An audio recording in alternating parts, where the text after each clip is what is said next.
Sit down, driver. Not anymore. You seem to have forgotten that your position is entirely dependent on me. Without my involvement, your contributions mean nothing.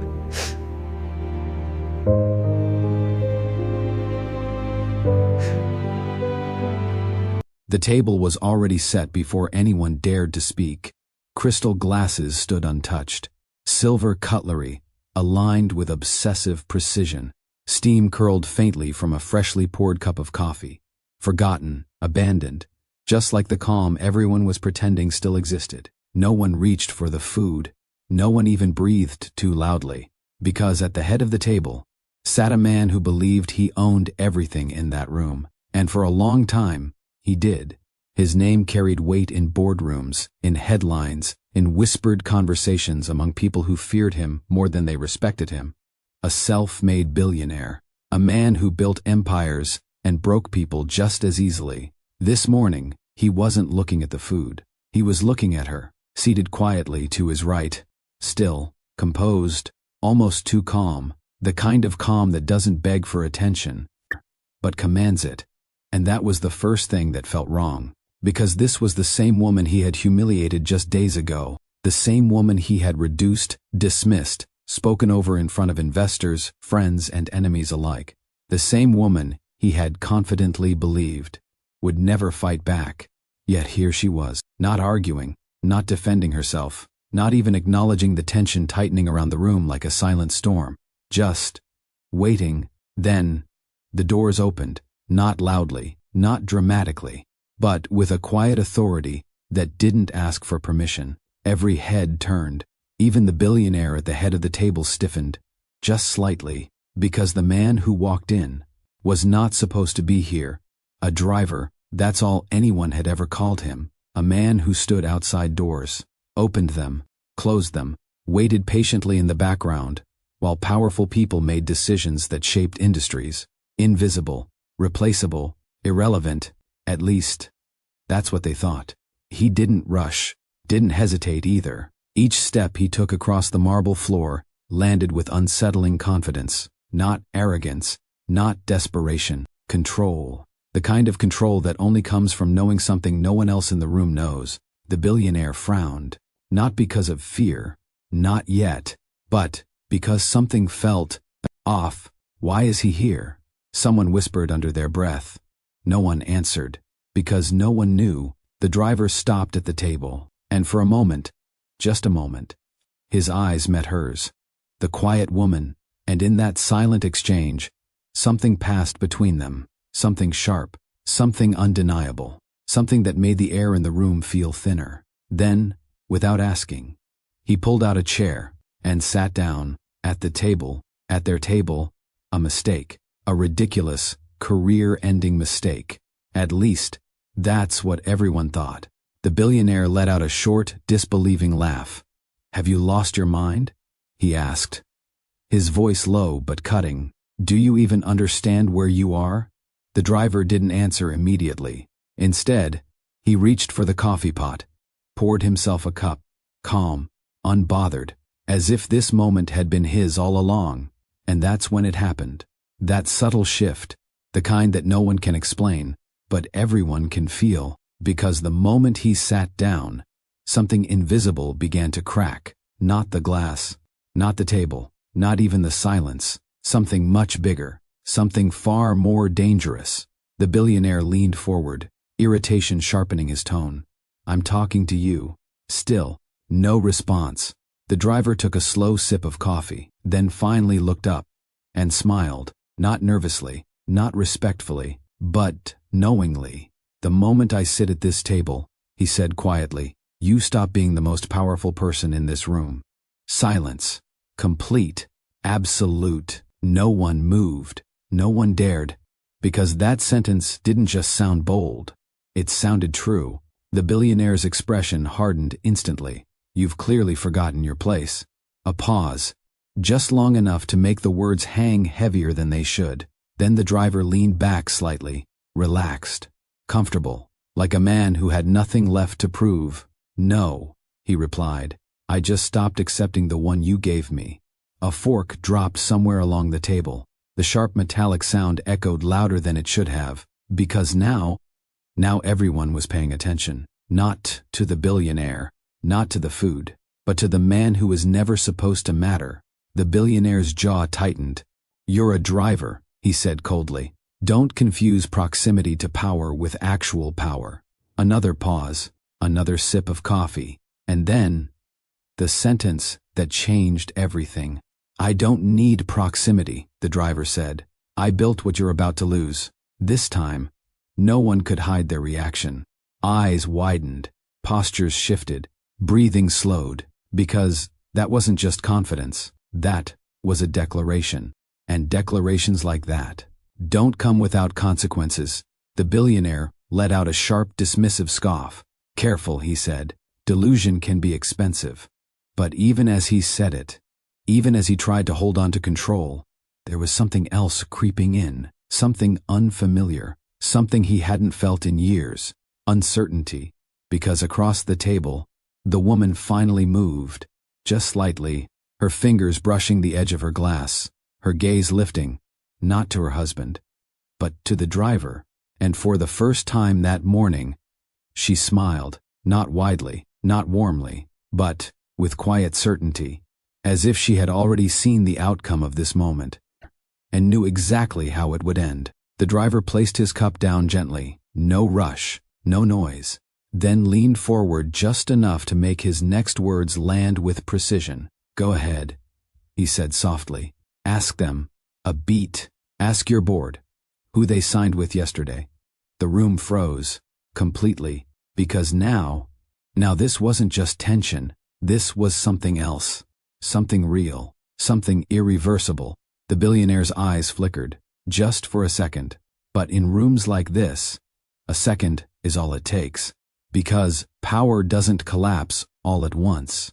It slips, quietly, piece by piece, and right there, at a breakfast table that was supposed to be just another morning, the first piece had already fallen. The moment he sat down, his entire empire started slipping out of his hands.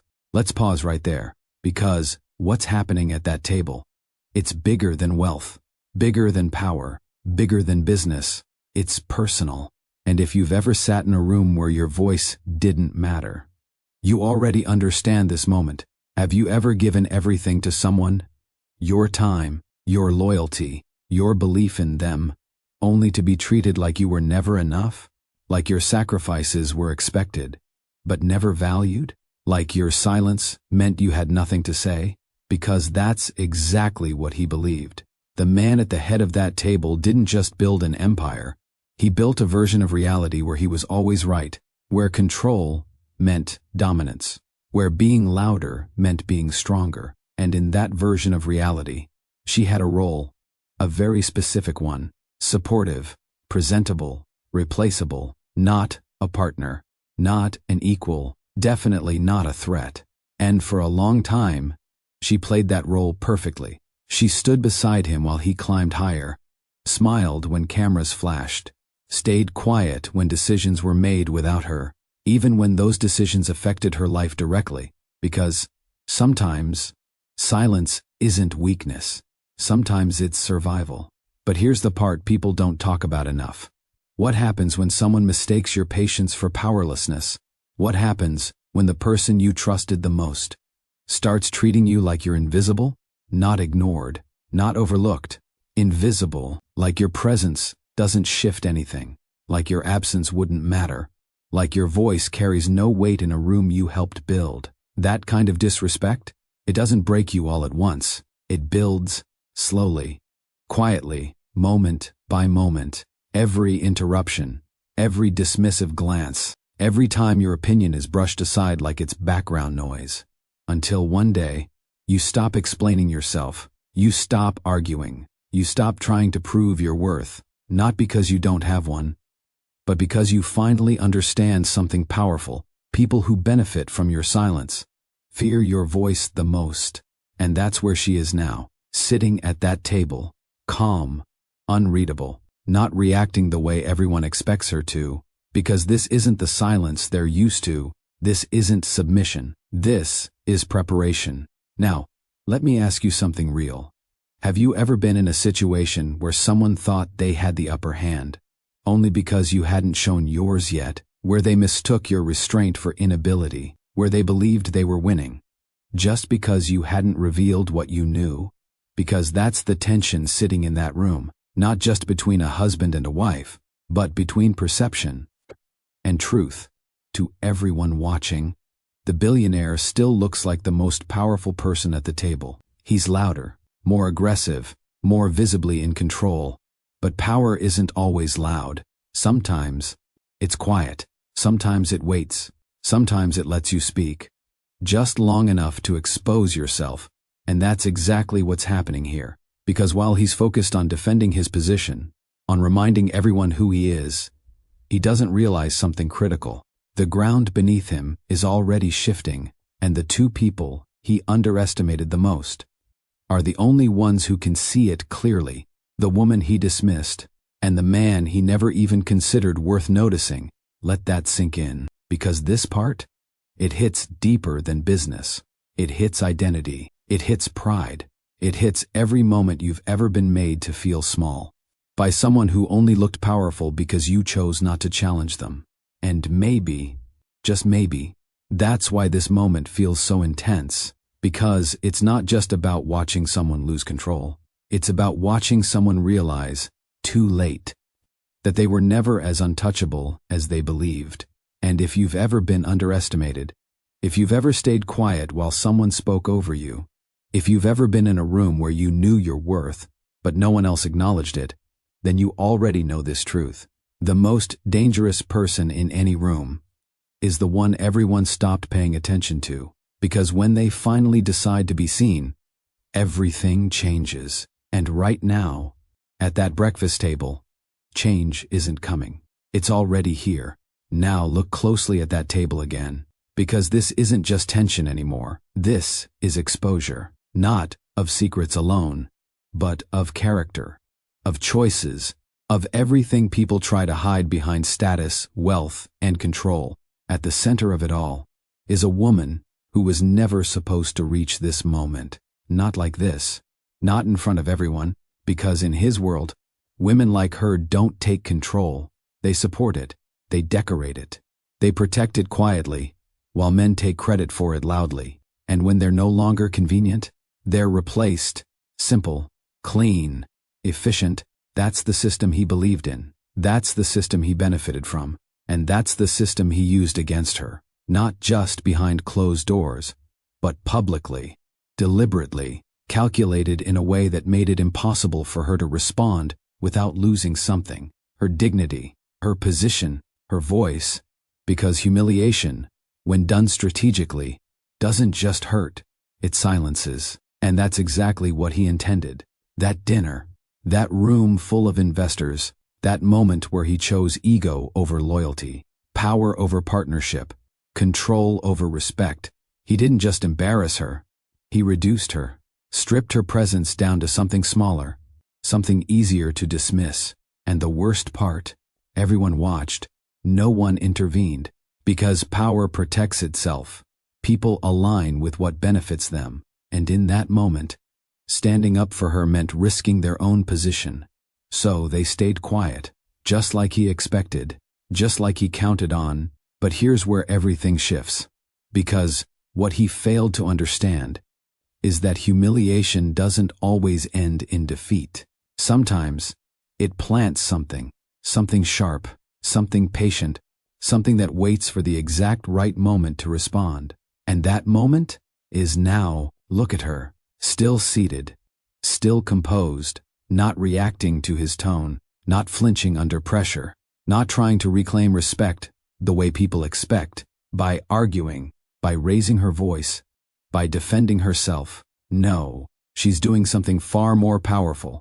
She's letting the truth reveal itself. And right across from her sits the man who represents everything he ignored.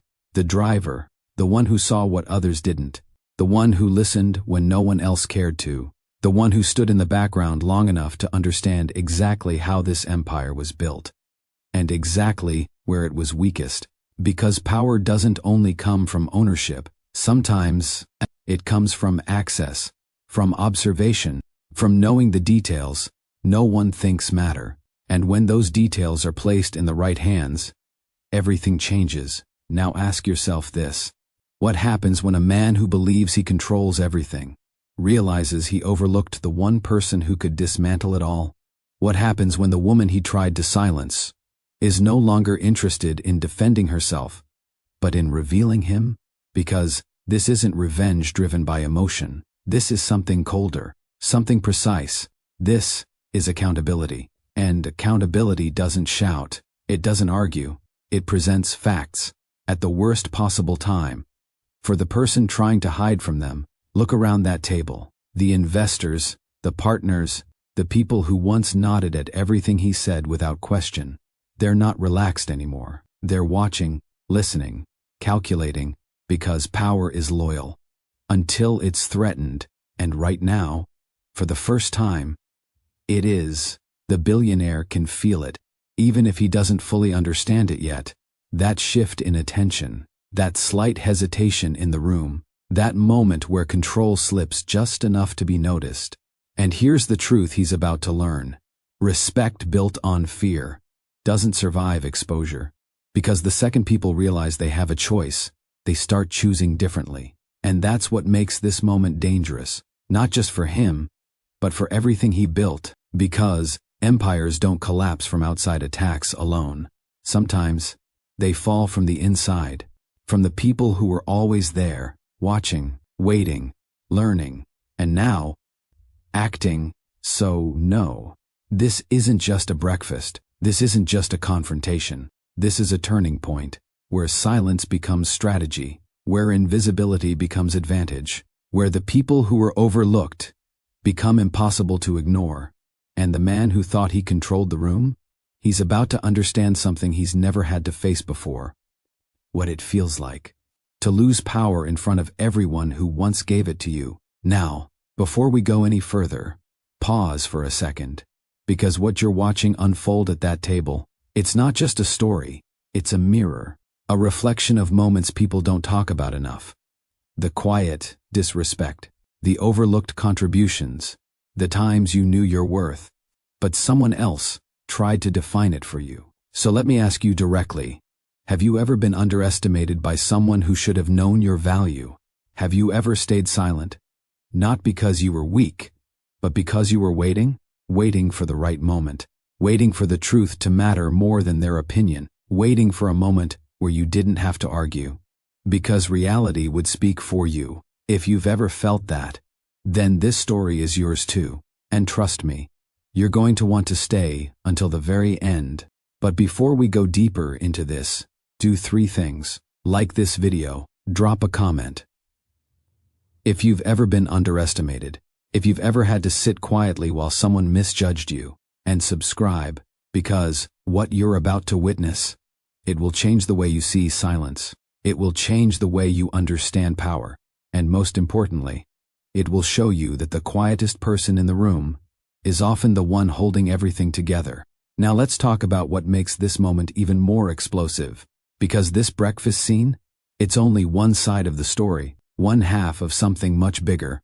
2 moments, 2 turning points, 2 events that changed everything. The first happened at night, in a room filled with people who mattered, a dinner where reputations were on display, where respect could be given or taken away. That was the night he broke her, not privately, not behind closed doors, but in front of everyone. A calculated decision, a public display of control, the kind of moment designed to remind her, and everyone watching, exactly where he believed she stood. And for a while, it worked, because silence followed. No confrontation, no resistance, just quiet acceptance, at least on the surface. But what he didn't realize was that night didn't end the story. It started it. Because the second moment, the one you're witnessing right now, this breakfast, this calm, controlled, almost unreal silence, this is the response. Not loud, not emotional, but devastating in a way he never prepared for. Because while he thought the story ended with her humiliation, it was actually building towards something far more dangerous. A reversal, A shift, a moment where everything he believed was secure, would be placed directly in front of him and taken away piece by piece, not through shouting, not through chaos, but through truth. And truth, when revealed at the right time, doesn't need volume to be powerful. It only needs timing. So now you understand what's at stake. Not just a relationship, not just a reputation, but an empire built on perception, maintained by control, now standing on the edge of something it cannot survive. Exposure. And at the center of it all, a woman he underestimated, and a man he never noticed, working in silence, moving in precision, waiting for this exact moment. So if you think this breakfast is intense, you haven't seen anything yet. Because to truly understand how one quiet morning shook an entire empire, we need to go back to the night everything changed, back to the moment he made the biggest mistake of his life, the night he broke her, long before the breakfast table fell silent, before powerful men questioned their own authority, before a driver walked into a room he was never meant to enter. Zariah learned what it meant to survive without being seen. Southside Chicago didn't raise her gently. It didn't offer softness. It didn't pause to make things fair. It taught you quickly, or it left you behind. The streets she grew up on weren't defined by fear, but by awareness. You learned to read people before they spoke. You learned to understand tension before it showed itself. You learned when to speak, and more importantly, when not to. Because in her world, silence wasn't emptiness. It was intelligence. Her neighborhood was loud in every way that mattered. Music spilling from open windows, laughter echoing down cracked sidewalks, arguments rising and falling like waves that never fully disappeared. But inside her home, there was a different kind of energy. Controlled, intentional, grounded, a small brick house that didn't look like much from the outside. But inside, it held structure, routine, standards, not the kind enforced with fear, but the kind that came from expectation. Zariah didn't grow up believing life would hand her anything. She grew up understanding that everything had to be earned: respect, space, opportunity, even attention. Especially attention, because in a place where everyone is trying to be heard, the loudest voice isn't always the strongest. Sometimes, it's just the most desperate. And she learned early she would never be that. At school, she wasn't the girl teachers worried about. She wasn't disruptive. She wasn't failing. She wasn't even particularly noticeable. And that worked in her favor, because while others were fighting to be seen, she was observing everything. The way authority shifted depending on who walked into a room. The way people changed their tone based on status. The way confidence could be performed, even when it wasn't real. She noticed patterns, and patterns told her something important. Power wasn't always about who had the most. It was about who understood the most. That understanding followed her everywhere. Walking home past corner stores, where conversations stopped when unfamiliar faces appeared. Watching neighbors who had everything one year, and nothing the next. Seeing how quickly respect could disappear when people felt threatened. And through all of it, she stayed steady. Not untouched, not unaffected, but unmoved in a way that made people underestimate her. Because she didn't react the way others expected. She didn't argue to prove a point. Didn't demand validation. Didn't chase approval. And that confused people, sometimes even intimidated them. Because when someone doesn't need recognition, you can't control them with it. And that's where her strength began. Not in dominance, not in force, but in control. Control of her emotions, control of her reactions, control of how much of herself she chose to reveal. So by the time she stepped into rooms filled with wealth, with influence, with people who believed they defined power, she already understood something they didn't. Power isn't given, it's recognized. And if you don't recognize it in yourself first, no one else ever will. Zariah was never raised alone. Even when things were difficult, she was surrounded, not by excess, not by luxury, but by presence, real presence. The kind that doesn't disappear when life gets complicated. Her home wasn't perfect, but it was solid, and that made all the difference. There were no empty promises, no illusions about how the world worked, just truth, direct, unfiltered, given with care, but never softened to the point of dishonesty. Her mother worked long hours. Her grandmother filled in the spaces, and together, they created balance, not always easy, not always smooth, but consistent. Dinner wasn't just about food. It was about conversation, accountability, reflection. What did you learn today? Her mother would ask, not casually, but intentionally, not just about school, about people, about choices, about herself. And Zariah understood early. Every day required growth. Standing still wasn't an option. Her grandmother, on the other hand, didn't ask questions the same way. She observed, listened, waited, and when she spoke, it mattered. People will show you who they are, she once said, folding laundry with calm precision. The mistake is thinking you need to respond every time. Zariah had frowned slightly. So you just let them disrespect you? Her grandmother smiled, not dismissively, but knowingly. No, you let them reveal themselves. That's different. That distinction stayed with her, because it wasn't about accepting less. It was about understanding timing, understanding that reacting too early can cost you the moment where the truth becomes undeniable. And in a household like hers, lessons weren't just spoken, they were lived. Respect wasn't demanded loudly. It was demonstrated consistently. You didn't interrupt. You didn't dismiss. You didn't take people for granted. And if you did, you were corrected. Immediately, not harshly, but firmly, because in that house, character mattered more than appearance. Integrity mattered more than status. And consistency mattered more than words. So when Zariah later stood beside a man who valued image over substance, she recognized the difference instantly, even if she didn't challenge it right away, because she wasn't raised to react impulsively. She was raised to understand first, and that understanding would eventually become her greatest advantage. Her grandmother didn't believe in loud strength. She believed in controlled strength, the kind that doesn't need to prove itself constantly, the kind that waits, the kind that knows. One evening, as rain tapped steadily against the windows, Zariah sat quietly watching her. "You're always so calm," she said. "Don't things ever bother you?" Her grandmother chuckled softly. "Of course they do. Then why don't you show it?" A pause, not hesitation, consideration. "Because not everything deserves access to my emotions," she replied. That answer changed something, because it introduced a concept Zariah had never fully considered before. Access. Not everyone deserved it. Not every situation required it. And more importantly, not every reaction was necessary. Her grandmother continued, voice steady. "Control is power. The person who makes you react controls you." Zariah absorbed that slowly. "So you just stay quiet?" Another small smile. "No. I choose when to speak." That difference mattered, because silence wasn't absence.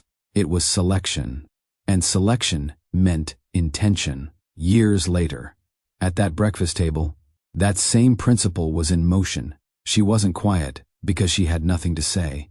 She was quiet because she knew exactly when to say it. If her grandmother taught her control, her mother taught her execution. The catering business wasn't glamorous. It wasn't easy. It demanded early mornings and late nights.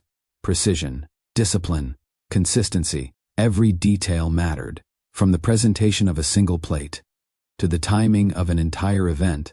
Zariah didn't just watch. She helped, packing orders, organizing supplies, observing how her mother interacted with clients.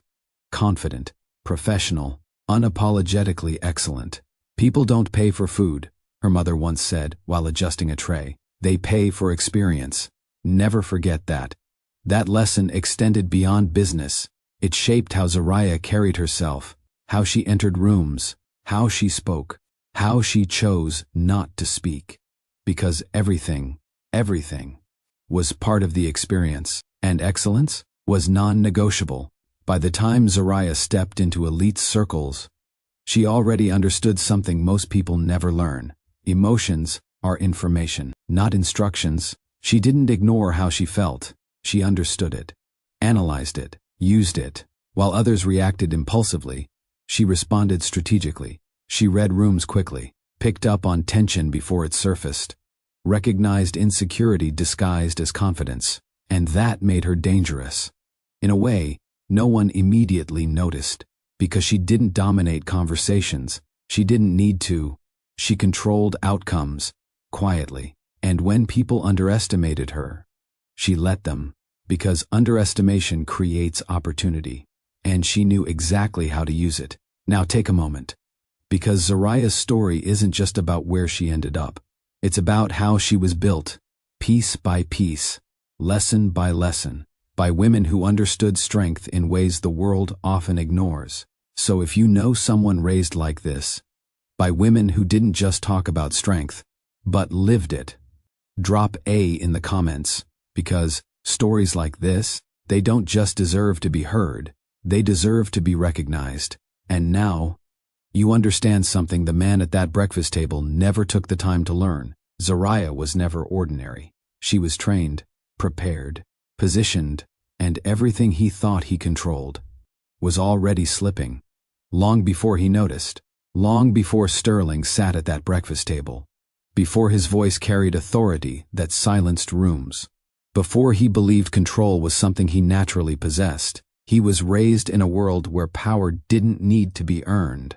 It was inherited, passed down through generations like a surname that opened doors before you even knocked. Sterling didn't grow up in struggle. He grew up in certainty, a sprawling estate tucked away from the noise of ordinary life. Tall gates, private security, land that stretched far enough to make the outside world feel distant, almost irrelevant. Inside that estate, everything had a place.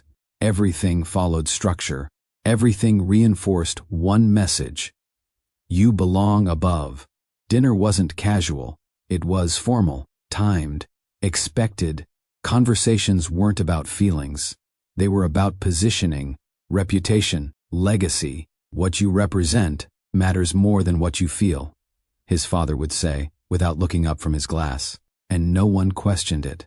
Not his mother, not the staff, not Sterling. Because in that house, emotion was not a priority. Image was. He was taught early that mistakes weren't corrected privately. They were remembered, cataloged, used as reminders of what not to repeat. You don't get the luxury of failure, his father once told him after a minor slip during a formal gathering. People like us don't recover from weakness. We prevent it. That sentence stayed with him because it didn't just set expectations, it defined identity. Sterling didn't see power as something to understand.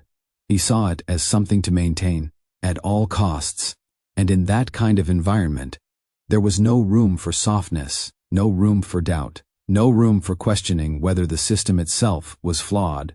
Because from the outside, it looked perfect, structured, disciplined, respected, but inside, something essential was missing, not visibly, not obviously, but deeply, because while Zariah grew up learning how to read people, Sterling grew up learning how to control how people saw him, and those are not the same thing.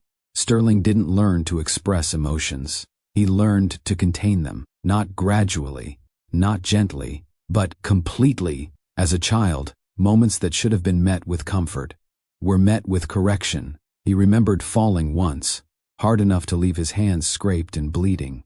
He didn't cry immediately. He looked around first, and when his father noticed, there was no concern, only expectation. Stand up.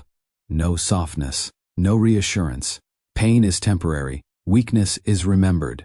Sterling stood, not because it didn't hurt, but because he understood something in that moment. Pain was acceptable. Showing it was not. That lesson followed him into everything. School, social settings, relationships. Every emotion had to be filtered, controlled, hidden if necessary. He became good at it. Too good, because eventually, it stopped feeling like effort. It became instinct. He didn't recognize sadness. He categorized it as distraction. He didn't recognize fear. He labeled it as something to eliminate. And vulnerability, that wasn't even an option. It was a liability, something that could be used against him if exposed.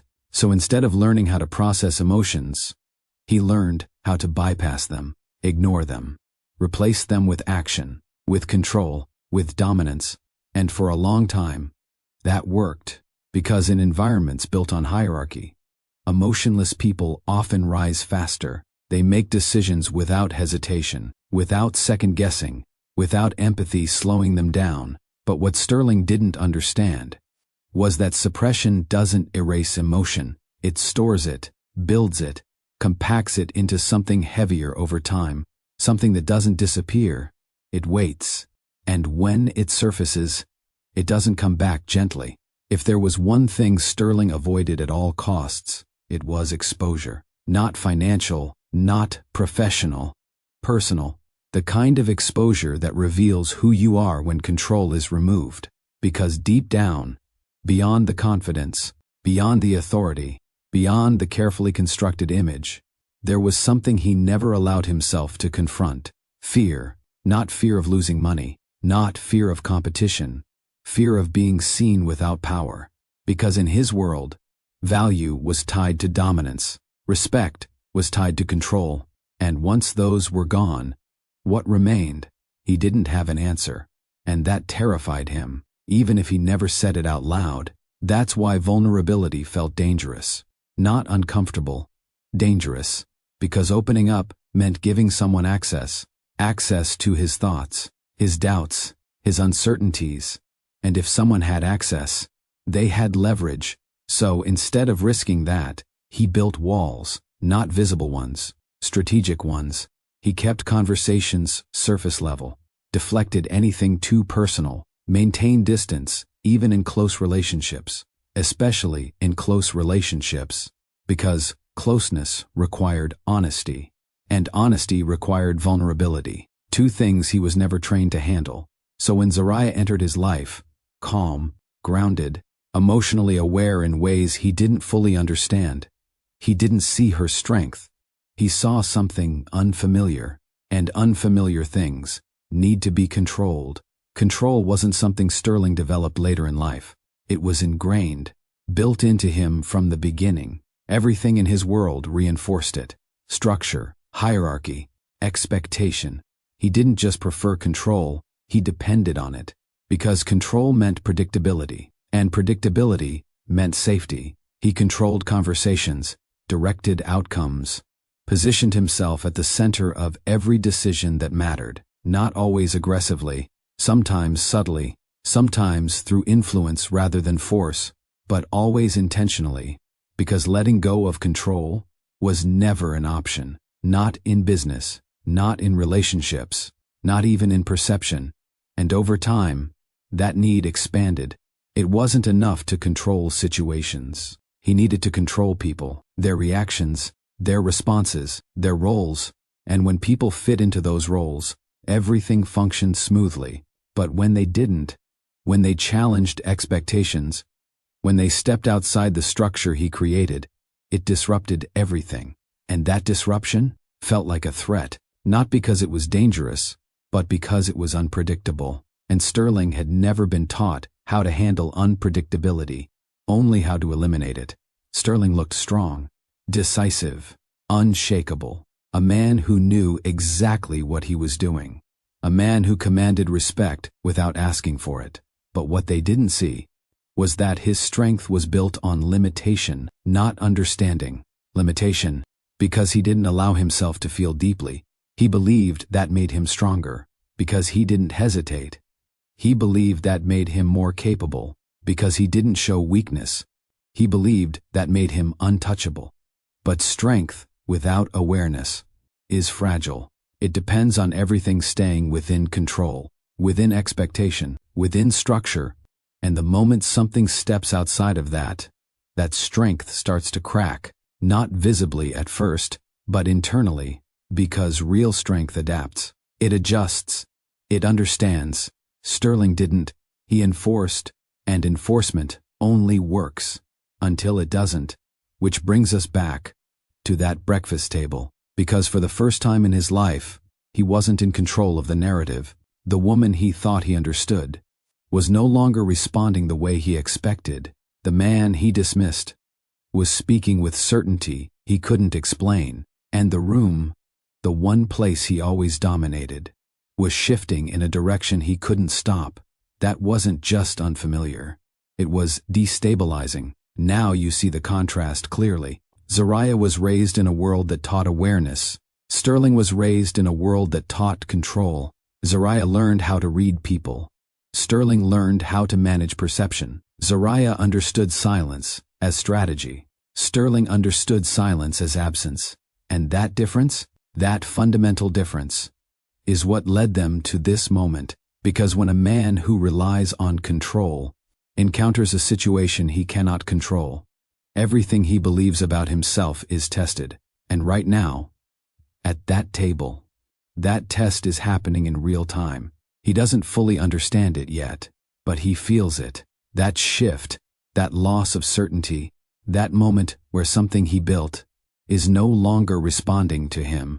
Because the truth is, Sterling was never prepared for this kind of challenge, not because he isn't intelligent, not because he isn't capable, but because he was never taught how to face something he couldn't dominate. And now, he's sitting across from two people who don't need his approval, don't fear his authority, don't respond to his control. And that's something no amount of wealth can fix. So, as we move forward, keep this in mind. This isn't just a battle of power. It's a clash of foundations, one built on awareness, the other built on control, and only one of those can survive what's about to happen next. Before the silence at the breakfast table, before the shift in power, before everything began to fall apart, there was a night in Chicago where two completely different worlds collided. It wasn't a small event. It wasn't intimate. It was the kind of gathering designed to display influence, high ceilings, polished floors, conversations layered with ambition and quiet competition. Investors, executives, people who measured worth in numbers and outcomes. Sterling moved through that room effortlessly, not searching, not adjusting, just existing within a space that had always been built for someone like him. Every handshake meant something. Every glance carried recognition. He didn't need to introduce himself.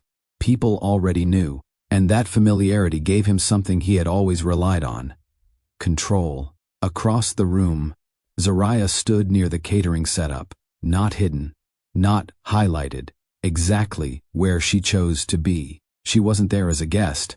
She was there because her mother's business had been contracted for the event.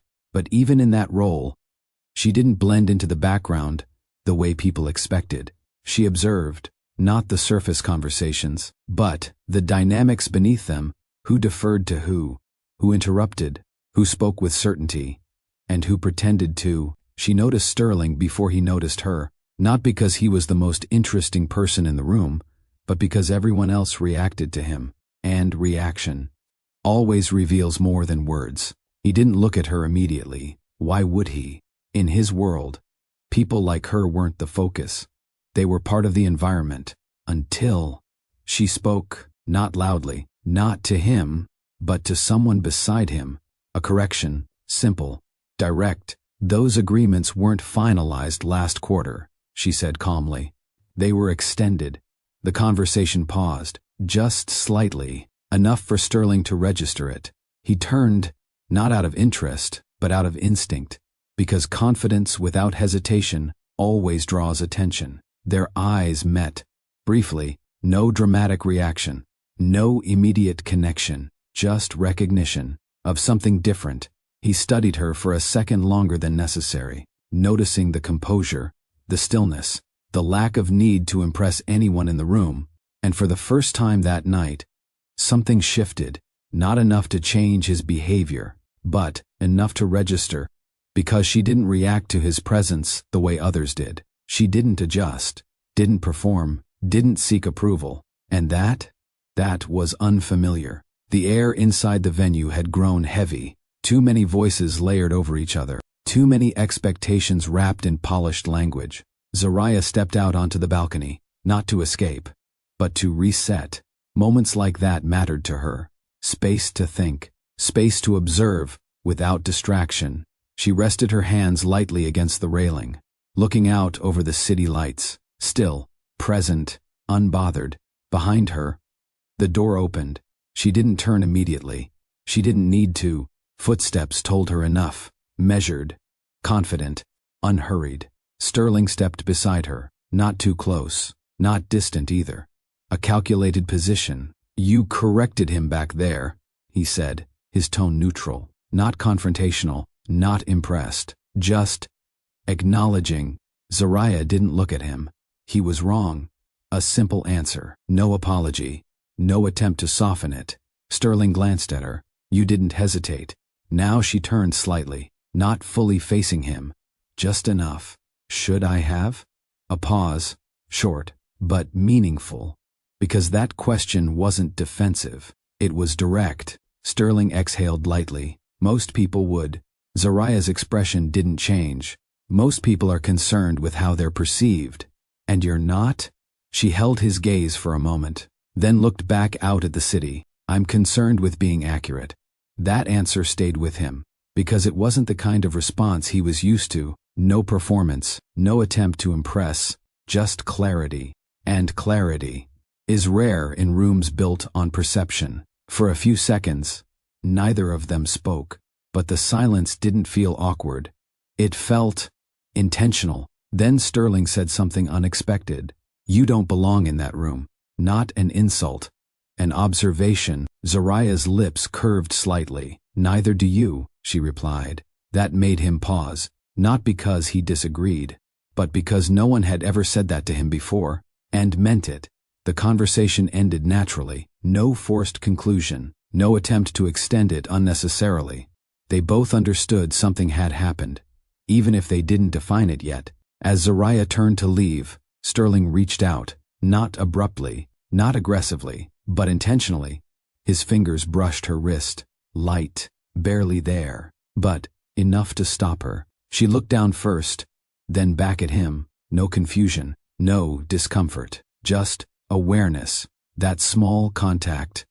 It wasn't about possession. It wasn't about control. It was about connection. Unfamiliar, unplanned, real. Sterling didn't speak immediately, because, for once, he didn't have the right words prepared, and that alone was unusual.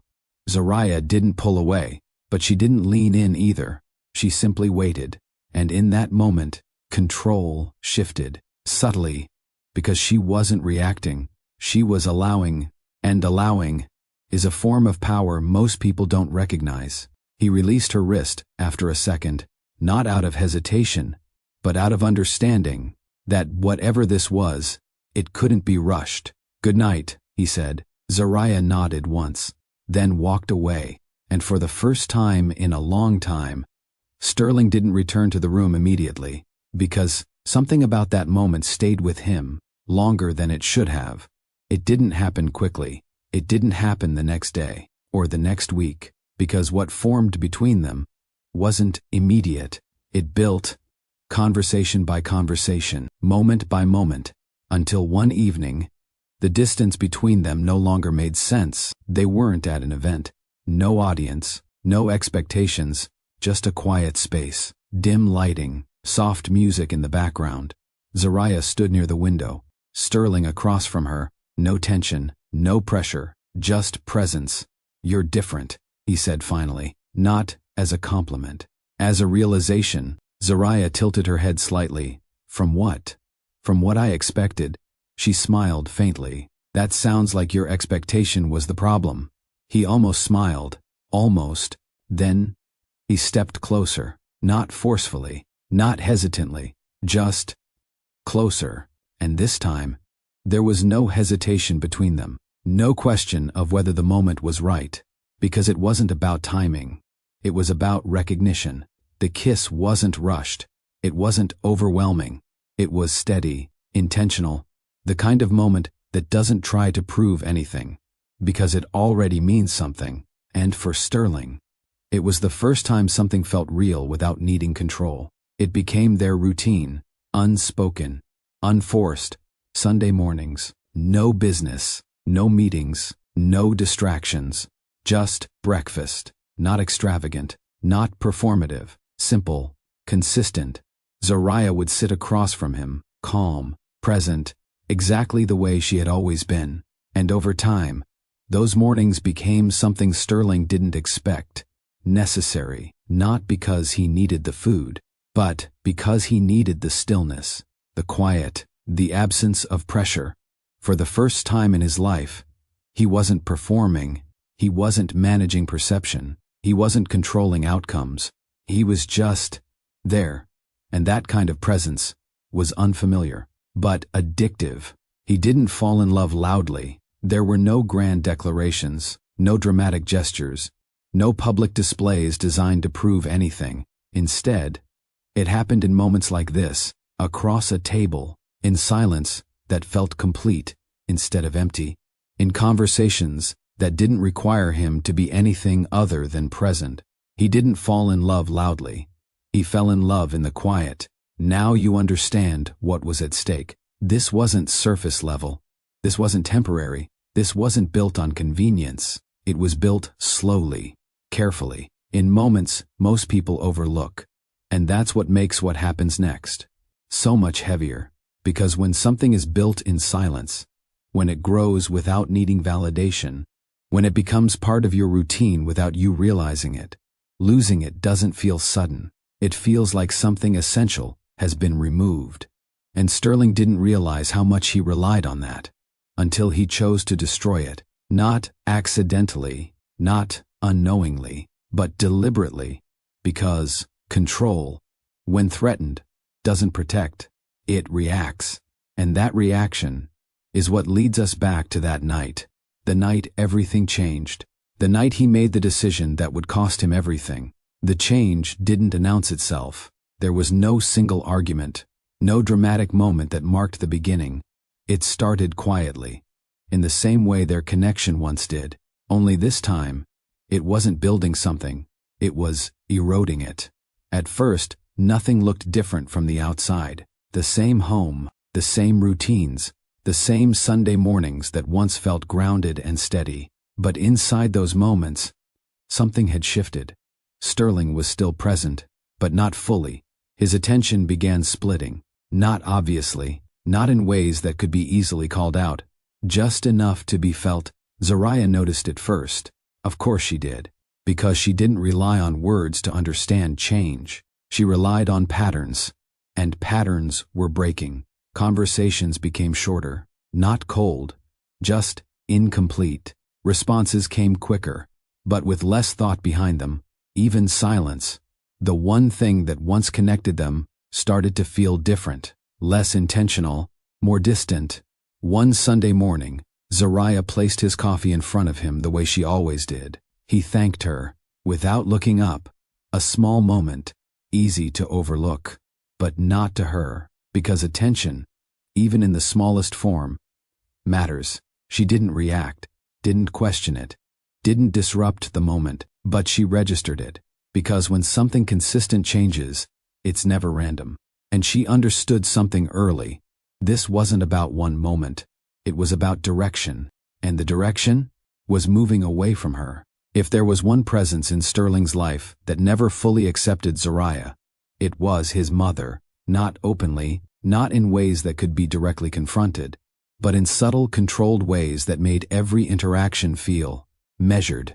From the beginning, her tone carried a kind of politeness that never reached warmth, respectful, but distant, and distance, when intentional, says more than words ever could. Zariah dear, she would say during gatherings, her smile perfectly composed. You've adjusted well, considering your background.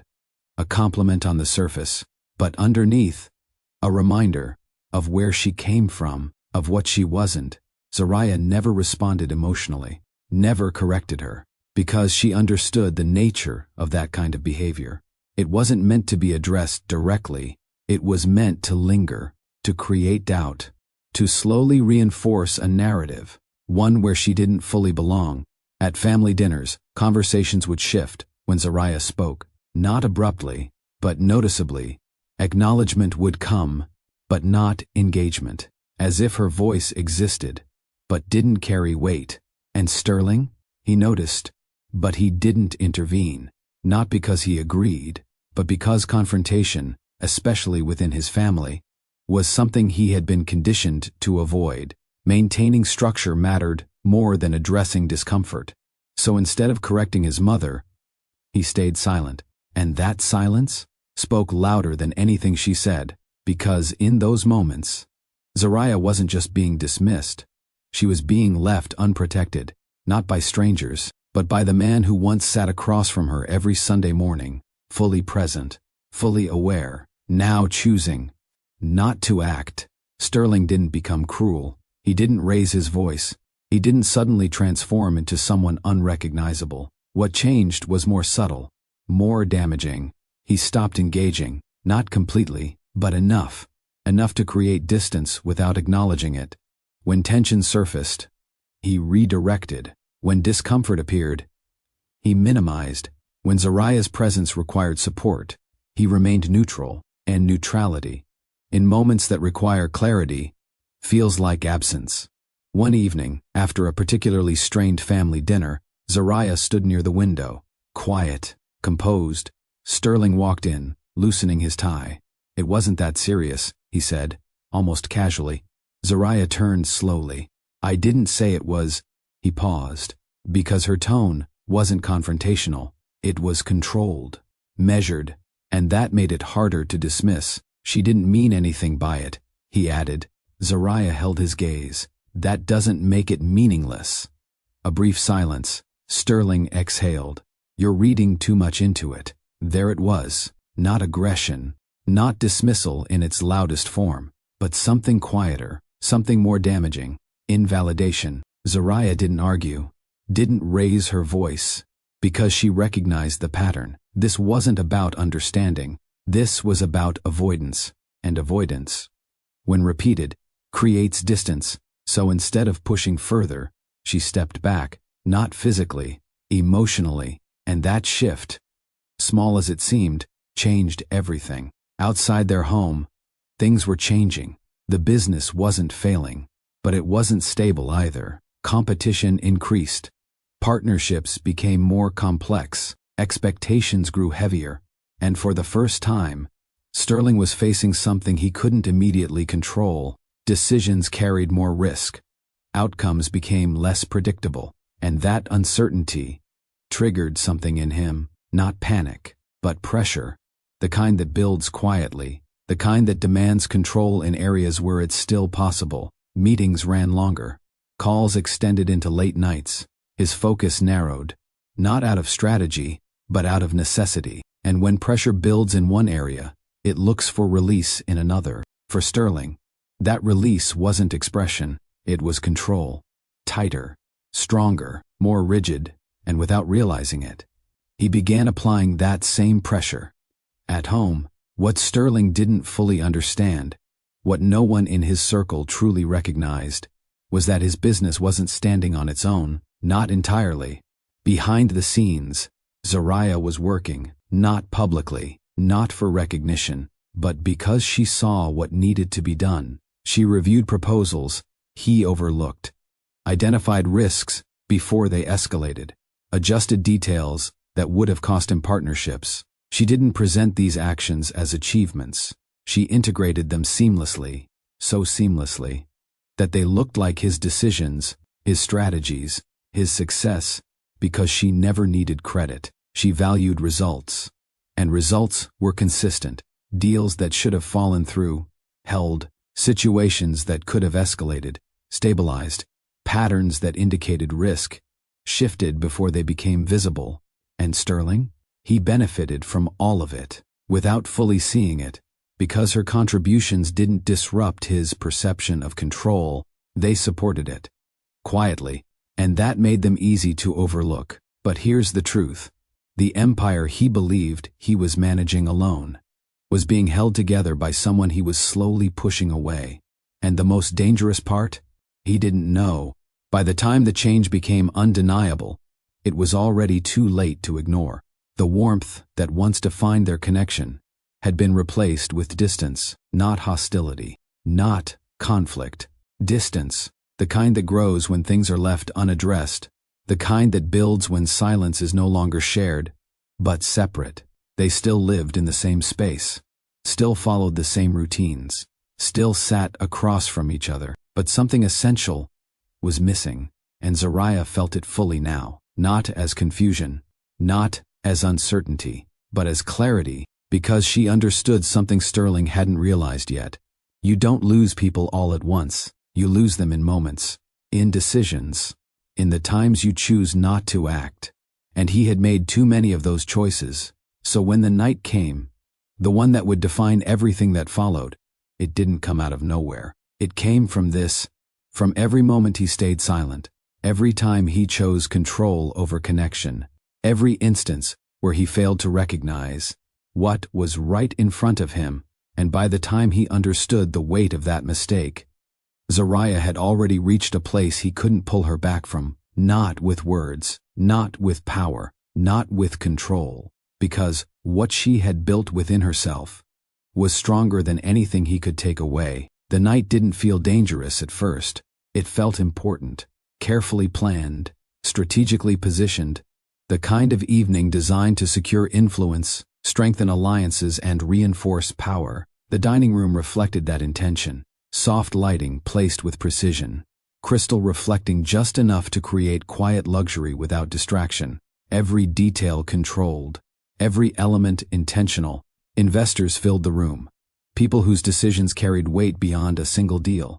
Conversations flowed smoothly, measured, calculated. No one spoke without purpose. At the center of it all, Sterling, confident, composed, exactly where he believed he belonged. Zariah sat beside him, not behind, not separate, beside, exactly where she had always been. And yet, the dynamic had already shifted, not visibly, not dramatically, but enough for someone paying attention to feel it.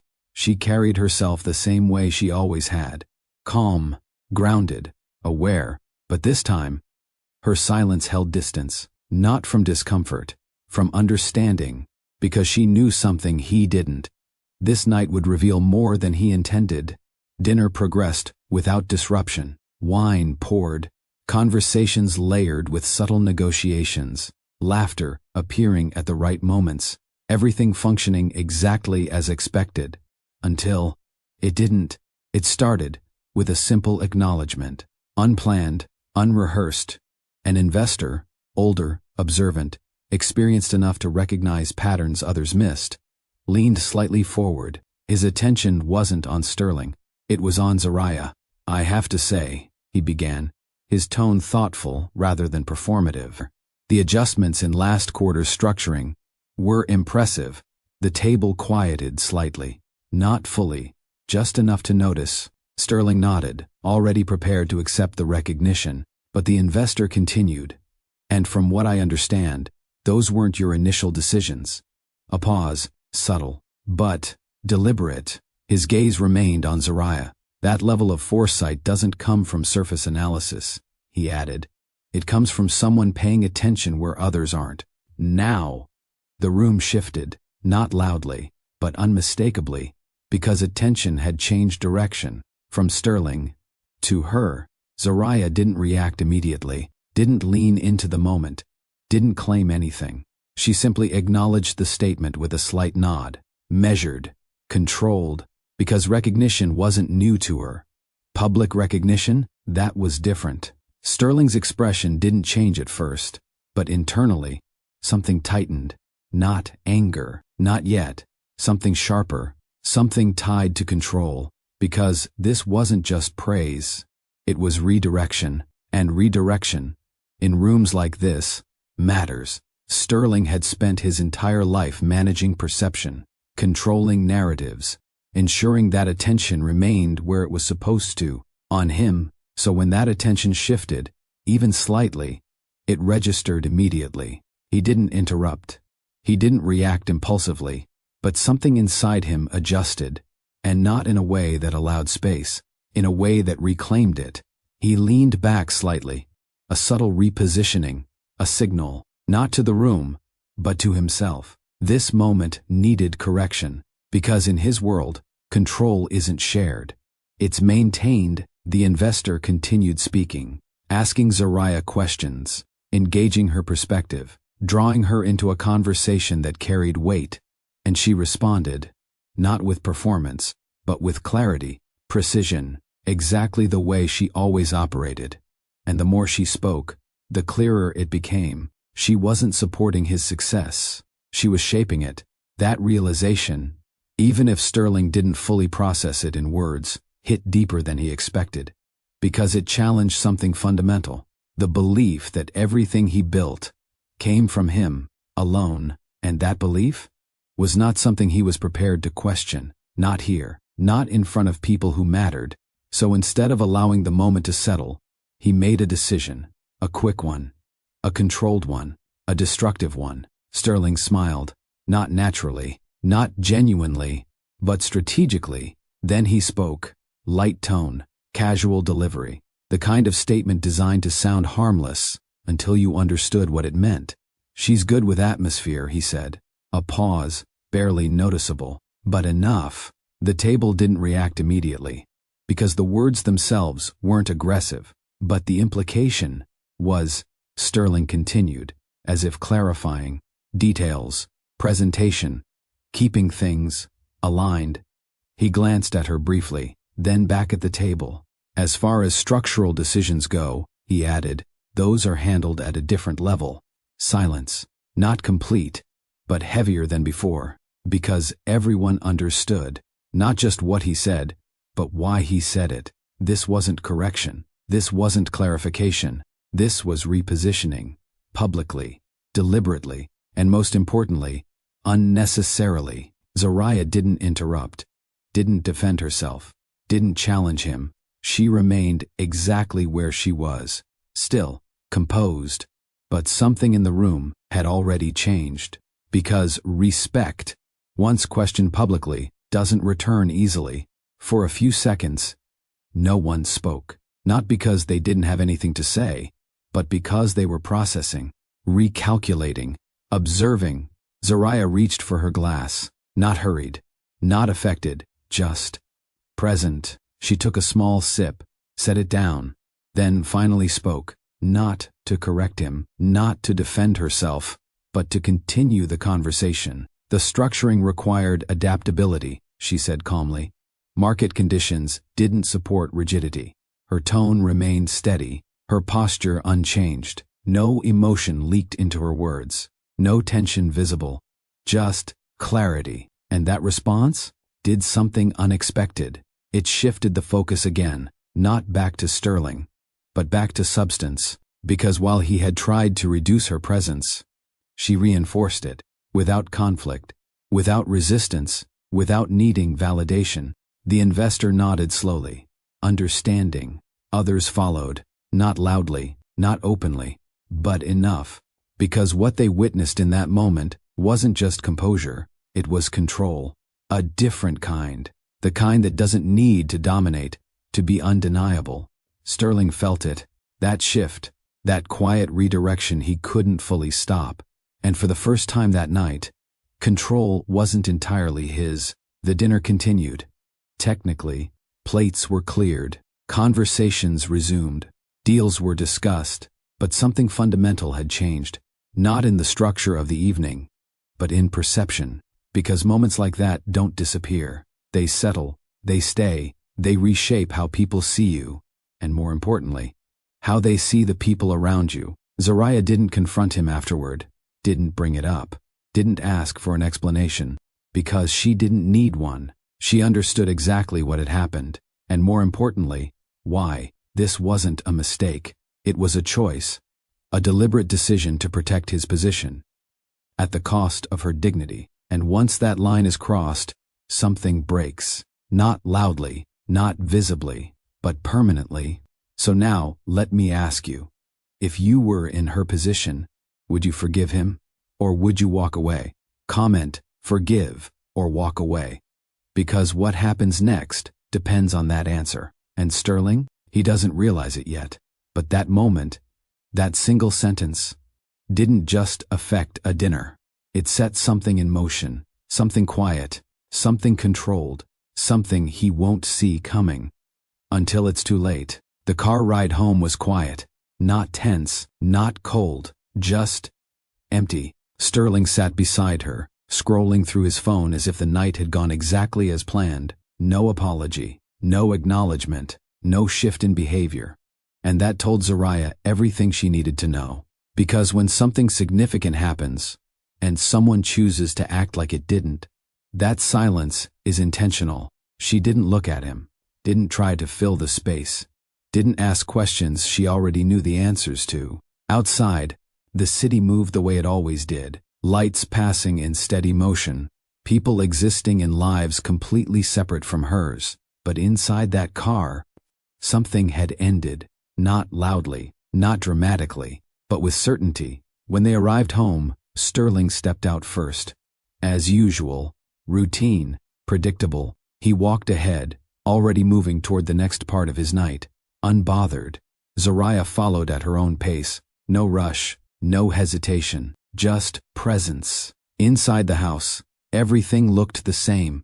Nothing had changed physically, but the energy, completely different. Sterling loosened his tie, poured himself a drink, and moved toward his office. "I've got a few calls," he said casually. Not checking in, not asking how she felt, just informing. Zariah nodded once. That was all. No argument, no reaction, because this wasn't the kind of moment that required noise. It required clarity, and clarity doesn't come from confrontation.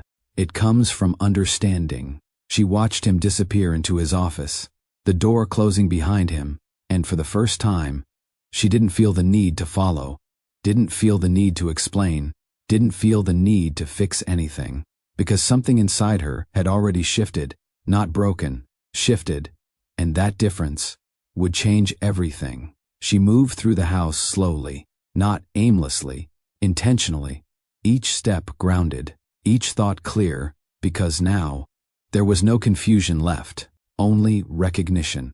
Her mind didn't race, it replayed moments, specific ones, not all at once, but one by one. The balcony in Chicago, the first time he listened instead of spoke, the way he noticed her without needing to control the moment. That version of him existed.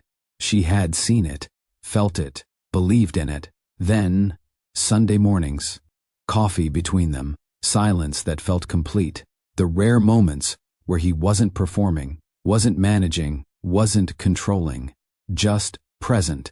And then, the shift, subtle at first, easy to ignore, his mother's tone, the way conversations changed around her, the way Sterling chose neutrality instead of clarity, not once, not twice, repeatedly. Then, the business, the pressure building, the decisions becoming heavier, and through all of it, her role, unseen, unspoken, unacknowledged, every correction she made behind the scenes, every adjustment that protected his position, every detail she handled without needing credit. She remembered all of it, not with resentment, with accuracy, because now, it all connected. The pattern was clear, not complicated, not confusing, clear, and clarity removes doubt. Zariah stopped in the kitchen, the same space where their Sunday mornings had once meant something. She rested her hands lightly against the counter, not for support, for grounding, and that's when the thought came, not as a question, as a statement. A woman can love a man and still disappear inside him. She let that sit, didn't reject it, didn't soften it, because it was true. She had loved him, not blindly, not foolishly, but fully. She had supported him, strengthened him, balanced him in ways he didn't even recognize. And in the process, she had slowly made space for him, at the cost of herself, not completely, but enough to matter, enough to notice. And that's where the line appeared, clear, defined, unmovable. She wasn't going to fight for recognition. She wasn't going to argue for respect. She wasn't going to explain her value to someone who had already chosen not to see it, because value is not something you prove, it's something you withdraw, and once withdrawn, it changes everything. She straightened slightly, not emotionally, decisively, because the question was no longer, why did he do it? The question had become, what do I do now? And for the first time that night, the answer came easily. Zariah reached for her phone. No hesitation, no second guessing. She scrolled once, then pressed the contact. Althea. The call connected quickly. "You're up late," Althea said, her voice calm but alert. "I need you," Zariah replied. No explanation, no build-up, just clarity. A brief pause. Then, "I'm listening." Zariah moved toward the window, looking out, but not distracted. Focused. "I need everything finalized by morning," she said. No emotion, just instruction. Althea didn't ask unnecessary questions. She understood tone, understood timing. "Are you sure?" she asked quietly. Zariah didn't hesitate. "Yes." Another pause. Then it's already done. The call ended. Simple, efficient, because this wasn't reaction. This was execution. And execution doesn't require explanation. She made a second call, different contact, different role, same clarity. Everett answered on the second ring. "Everything okay?" he asked. Zariah's voice remained steady. "I need you at the house tomorrow morning." No hesitation. "What time?" 7. A pause. Not confusion. Understanding. "I'll be there." She ended the call. No further discussion. Because everything that needed to be said had already been communicated. Not through words alone, but through timing. Through tone. Through decision. And now, all the pieces were in motion. The house was quiet again. Sterling still in his office. Unaware. Uninterrupted. Operating as if nothing had changed. Zariah moved through the space one last time. Not to reflect. To prepare. The table. The same one they had shared countless mornings at. She adjusted it slightly. Not dramatically. Just enough. Because tomorrow, that table would mean something different. Not routine. Not comfort. Revelation. She paused for a moment. Looking at it. Not emotionally. With precision. Because everything was ready. Not emotionally. Strategically. She turned off the lights one by one, leaving the house exactly as it should appear. Normal, undisturbed, but beneath that, everything had shifted. Completely, because while Sterling believed the night had ended without consequence, it had only begun something he wouldn't be able to stop. And by the time he sat down the next morning, across from the woman he thought he understood, it wouldn't be a conversation. It would be a realization. One he wasn't prepared for, one he couldn't control, one that would begin the unraveling of everything he thought he owned. No one moved immediately. The room held its shape, but the meaning inside it had changed completely. Sterling remained standing, the folder still open in front of him, pages slightly shifted from where his hands had stopped. But he wasn't reading anymore, because there was nothing left to confirm. Everything had already been made clear. The structure he believed he controlled had been supported, quietly, consistently, by the one person he chose to diminish. And now, that support was no longer his. The silence that followed wasn't empty. It was heavy, not with tension, with consequence. Sterling looked at Zariah again, not the way he used to, not with assumption, not with certainty, but with something unfamiliar, recognition, real, unfiltered, because, for the first time, he wasn't seeing her through expectation, he was seeing her clearly. And that clarity came too late. "You did all of this," he said slowly, not as a question, as realization. Zariah didn't respond immediately, because she wasn't there to confirm what was already evident. She was there to conclude. "Yes," she said simply, no emphasis, no pride, no need to expand, because the work spoke for itself.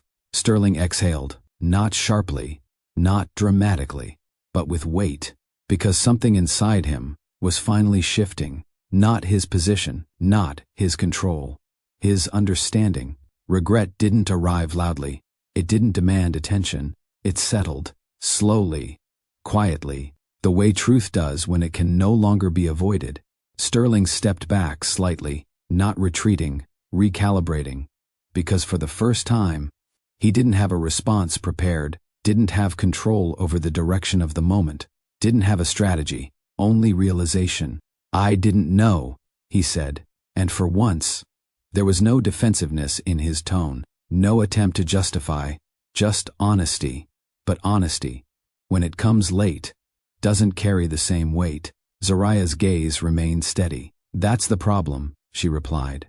A pause, then, you didn't look. Those words landed deeper than anything else that morning. Because they weren't emotional, they were precise. Sterling swallowed slightly, his mind moving through moments, replaying them, the dinners, the conversations, the silence, the opportunities he had to see her, to understand, to acknowledge, and each time, he chose something else. Control, assumption, distance. I thought, he started, then stopped, because whatever came after that wouldn't fix anything. Zariah didn't interrupt, didn't help him finish, because this wasn't her responsibility anymore. Understanding was his now, and regret was something he would have to sit with, alone. Sterling moved closer, not forcefully, not aggressively, but with intention, as if proximity could restore something already gone. Zariah, he said, her name. Different now, not casual, not assumed, careful, measured, but even that shift came too late.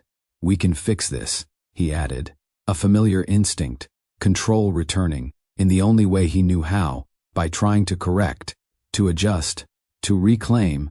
Zariah shook her head slightly, not dismissive, not emotional, just certain. No, she said. One word, clear, uncomplicated. Sterling frowned, not in anger, in confusion, because in his world, everything could be addressed, negotiated, resolved. That's not how this works, he said. But even as he spoke, there was hesitation, because something about this situation didn't follow his usual rules. Zariah stood slowly, meeting him at eye level. This is exactly how it works, she replied, calm, unshaken. You don't repair something by recognizing its value after you've already chosen to diminish it. Another pause, then. You don't get to decide when it matters. That was final, because it removed negotiation completely. Sterling ran a hand through his hair, a rare break in his composure, because now, there was no structure left to rely on, no framework to guide the situation, only emotion, unfiltered, uncontrolled, and he didn't know how to manage it. You stood there, he said, voice tightening slightly. You let me say all of that. Zariah didn't let him finish. I didn't let you, she said evenly. You chose it. Silence. Then, she took a step closer, not to challenge, to clarify. You didn't expose me, she continued. You exposed yourself. Sterling's expression shifted, because that truth couldn't be redirected, couldn't be dismissed. And that's when it surfaced. The thought he had avoided, the realization he hadn't allowed himself to fully process. Until now. You were holding everything together, he said quietly. Not a question. A statement. Zariah didn't respond, because she didn't need to. His voice dropped further, almost to himself. And I treated you like... He stopped again, because there wasn't a word strong enough to complete that sentence. Zariah's gaze didn't soften, didn't harden. It remained steady, because she wasn't there to comfort him. She was there to close this chapter. Zariah picked up her bag, a simple motion, but final. Sterling noticed immediately. Wait, he said. That word carried urgency now. Real urgency. Not controlled, not measured. Real, but urgency.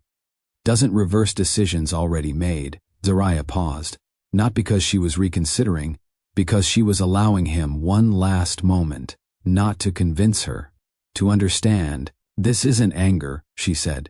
Her voice remained steady, clear. This isn't punishment.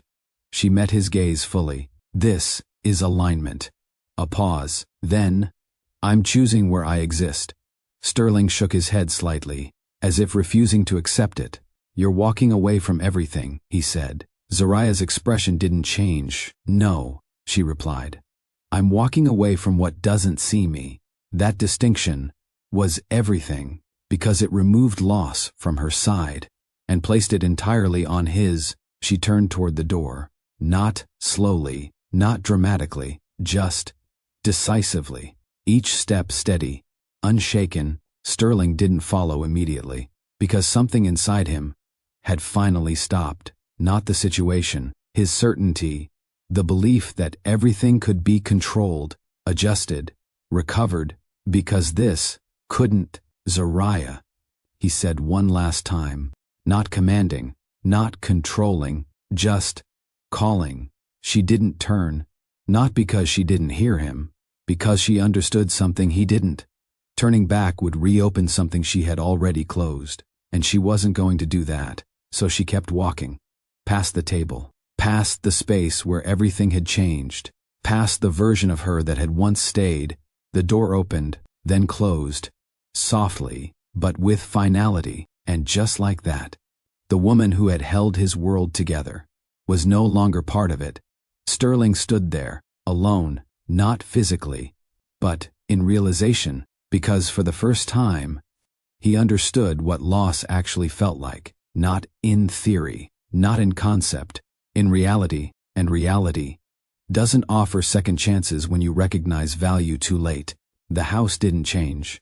The furniture remained exactly where it had always been. The table still stood in the center of the room, the same table where power shifted, where truth replaced assumption, where everything Sterling believed about his life was redefined in a single morning. But the energy? Completely different. Not tense, not chaotic, just empty. Because absence, when it's real, doesn't need noise to be felt. Sterling stood in that space longer than he realized, not moving, not speaking, not reaching for control the way he always had. Because, for the first time, there was nothing to control, no conversation to redirect, no outcome to manage, no structure to reinforce. Only consequence. He walked toward the table slowly, looked at the chair she used to sit in, the space that once held presence, now held memory, and memory doesn't respond, it doesn't adjust, it doesn't return, it stays exactly as it was, and that's what made it heavy. Because for the first time in his life, Sterling wasn't dealing with a problem he could solve. He was dealing with something he caused, something final, something that didn't offer revision. And that realization settled deeper than anything else. Understanding came slowly, not all at once, not in a way that gave him immediate clarity, but in pieces, moments replaying, not just the breakfast, not just the dinner, everything. The balcony, the conversations, the mornings that once felt steady, the silence that once connected them, and then, the shift, the distance, the choices he made, without fully recognizing what they meant. He saw it now, clearly, not through assumption, not through control, through truth. Zariah hadn't been passive. She hadn't been distant. She had been present in ways he didn't value, supporting, stabilizing, strengthening, and instead of recognizing that, he minimized it, reduced it, dismissed it, publicly, deliberately, and now, he understood the cost, not in theory, not in concept, in reality, because value, once ignored, doesn't stay available. It leaves, and when it leaves, it takes everything it was holding together with it.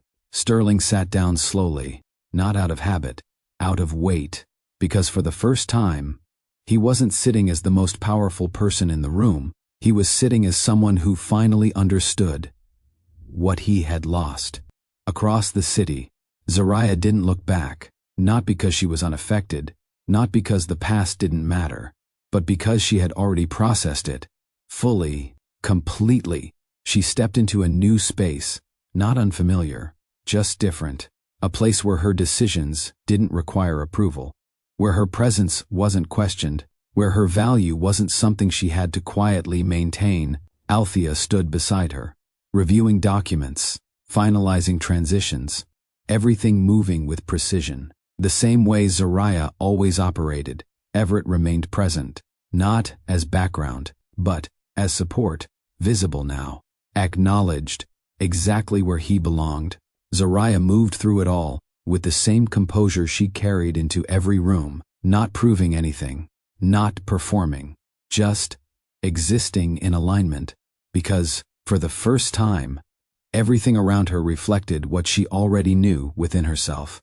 Clarity, stability, control, not over people, over her own direction, and that difference changed everything. Now, step back for a moment, because this story was never just about wealth, never just about power, never just about a relationship that failed. It was about something deeper, something most people experience, but rarely recognize in real time. Silence, not the kind that comes from fear, but the kind that comes from awareness, from patience, from understanding timing. Zariah's silence was never weakness. It was strategy. It was observation. It was strength that didn't need to announce itself to be real. And that's the first truth this story leaves behind. Silence is not weakness. The second, love alone is not enough. Not when respect is missing. Not when recognition is absent. Not when one person is constantly giving and the other is constantly assuming. Because love, without respect, doesn't sustain. It erodes, slowly, quietly, until there's nothing left to hold on to. And the third, the most important one, a woman's value is not defined by how quietly she sacrifices, not by how much she endures, not by how long she stays.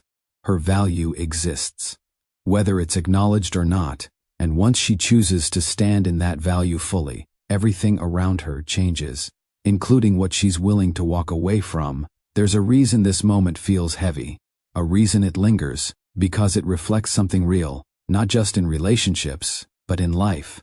The way people overlook what's consistent, the way they underestimate what doesn't demand attention, the way they assume something will always be there, simply because it has been, until it isn't, and by the time they recognize its importance, it's already gone. Sterling didn't lose Zariah in one moment. He lost her in many, in every time he chose silence when he should have spoken. In every instance, he chose control over connection. In every decision where he valued perception over truth. And that's what makes this ending different, because it wasn't sudden. It was earned, and that realization is what stays with you. Now, if this story moved you, if it made you think differently about silence, about respect, about the things people overlook until it's too late, then take a moment, like this video, share it with someone who needs to hear this message, and drop a comment, because your perspective matters. Have you ever been in a situation where your value wasn't recognized until you walked away? And most importantly, subscribe, because stories like this, they don't just entertain, they awaken something in you.